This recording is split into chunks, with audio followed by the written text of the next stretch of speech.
Kailangan ko na maghanap ng malilipatan. Eh bakit ma'am kasi ikaw pang umalis dyan? Dapat nagmatigas ka. Alalahanin mo ma'am, kaya ka nandyan. Dahil gusto mo makilala ng mabuti yung magulang ni Hero. Namang pumayag lang ako na kasama ko yung lalaking yung sa loob ng kwarto. Hindi ko na makilala yon. Bakit ma'am? Pangit ba? Duling ba yan? Baka ba bad breath yan? O kaya hindi magandang katawan, maliit siguro yan, napunggo, katulad ko. Eh, hindi naman. Agwapo ma'am. Bakit maganda mata ba yan? Baka naman matangkad yan, baka Mala-adonis ang katawan ma'am. Sige na. Oo na, Yaya. Sige na, gwapo na, matangkad na, mala-adonis na ang itsura. Ano, masaya ka na?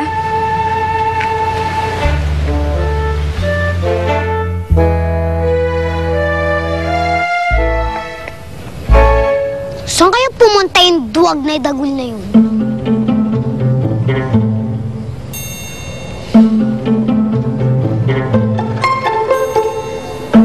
Mga pare, lumang gimmick na yan eh.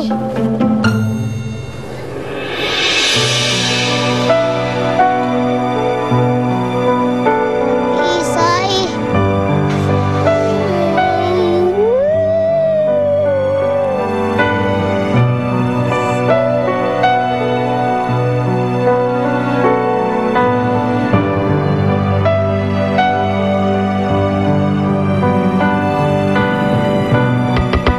Malapit na ang laro ninyo, kaya kailangan tuloy-tuloy ang practice. Kailangan nyo ng teamwork.